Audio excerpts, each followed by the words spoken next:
जपले नीलकंठ का नाम मनवा, जपले नीलकंठ का नाम, जपले नीलकंठ का नाम मनवा, जपले नीलकंठ का नाम।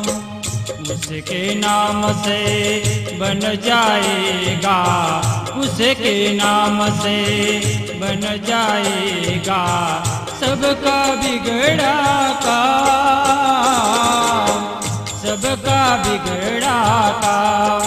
मनवा मनवा मनवा मनवा, जपले नीलकंठ का नाम।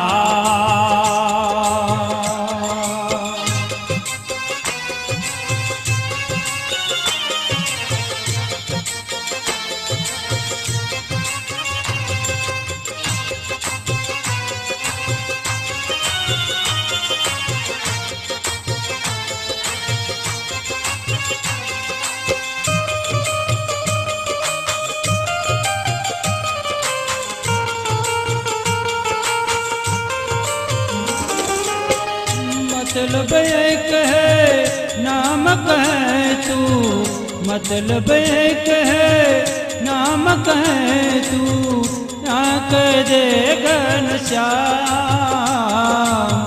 या कह दे घनश्याम। मनवा या कह दे घनश्याम। सूरज चांद सितारो पलछित, सूरज चांद सितारो पलछित, नदियाँ और समंदर, नदियाँ और समंदर।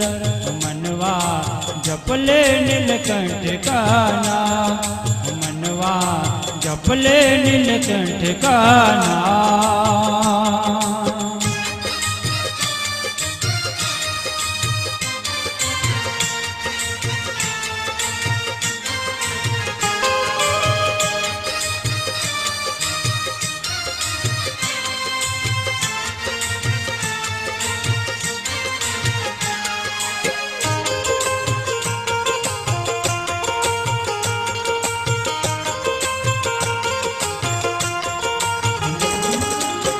नाच खिले कर उगता है मनवर, नाच खिले कर उगता है मनवर, नाच के कल की श्याम, नाच के कल की श्याम।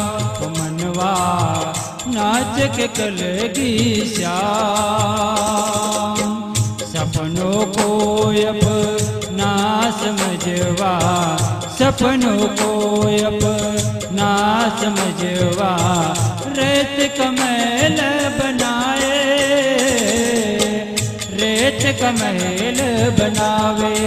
मनवा जपले नीलकंठ का नाम, मनवा जपले नीलकंठ का नाम।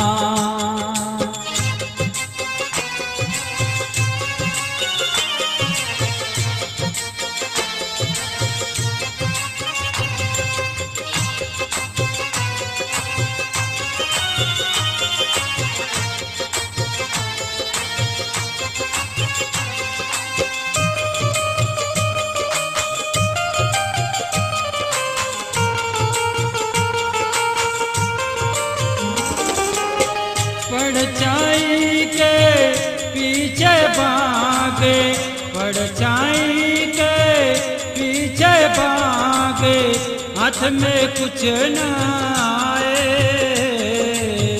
हाथ में कुछ न आए। मनवा हाथ में कुछ न आए।